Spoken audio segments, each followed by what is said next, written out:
Hi hello welcome to 24/7 news TV. Pushpa 2 విడుదల తర్వాత Allu Arjun mega fans మధ్య ఉన్న వార్ మరోసారి తెరపైకి వచ్చింది. Icon star super hit performance అందించిన సోషల్ మీడియాలో ఫ్యాన్స్ మధ్య సాగుతున్న వివాదాలు చర్చనీయాంశంగా మారాయి. అల్లు అర్జున్ ని పవన్ కళ్యాణ్ పుష్ప 2 ప్రీమియర్ షోల తర్వాత ప్రత్యేకంగా అభినందించడం ఒక్కప్పటి ఉద్రిక్తతను కొంత కుదించినట్లు కనిపించింది. కానీ సినిమాలో కొన్ని డైలాగులు ప్రచారాలలో తప్పుగా అన్వయించుకొని ఇవి నేరుగా మెగా హీరోలను ఉద్దేశించి ఉన్నాయనే అపోహలు మళ్ళీ వివాదాలకు కారణమయ్యాయి. బన్నీ మెగా ఫ్యాన్స్ మధ్య ఉన్న ఈ గ్యాప్ ఫిల్ చేయడానికి ఓ వర్గం పరిశ్రమ వ్యక్తులు చర్యలు తీసుకోవాలని కోరుతున్నారు. ఒకప్పుడు చిరంజీవి అల్లు అర్జున్ మధ్య ఉన్న అనుబంధం ఇప్పుడు కొంత దూరమైందని ప్రచారం జరుగుతోంది.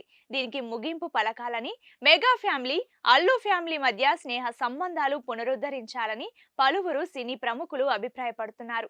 అల్లు అర్జున్ మెగా హీరోల మధ్య స్నేహం ఉంటే ఈ రకమైన వివాదాలకు దూరంగా ఉండవచ్చని విశ్లేషకులు అంటున్నారు. తాజాగా సాయి ధరమ్ తేజ్, నాగబాబు లాంటి మెగా హీరోలు పుష్ప 2కు విషెస్ చెప్తూ సినిమాపై పాజిటివ్ అభిప్రాయాలు వ్యక్తం చేశారు. ఇది ఇరు వర్గాల మధ్య కొంతమేర పునరుద్ధరణకు దారి తీసేలా కనిపిస్తోంది. ఇక పుష్ప 2 సక్సెస్ సెలబ్రేషన్స్ ను గ్రాండ్ గా నిర్వహిస్తూ మెగా ఫ్యామిలీని ఆహ్వానించడం ద్వారా అల్లు అర్జున్ ముందడుగు వేస్తే వివాదాలకు ముగింపు పలకవచ్చునని విశ్లేషకులు అంటున్నారు. ఈ టైంలో పుష్పరాజ్ మెగా పార్టీ అన్ని గొడవలకు ఎండ్ కార్డ్ పెడుతుందని అంటున్నారు. సినీ పరిశ్రమలో రకరకాల వివాదాలు సహజం. కానీ వీటిని వ్యక్తిగతంగా తీసుకోకుండా సినిమా సక్సెస్ పార్టీ ద్వారా ఇరు వర్గాల అభిమానులు ఒకే వేదికపై రావచ్చు. అల్లు అర్జున్ కూడా ఇది గుర్తించి మెగా హీరోలతో తిరిగి కలిసి పనిచేస్తే ఈ వార్కు పర్మనెంట్ బ్రేక్ పెట్టడమే సాధ్యం.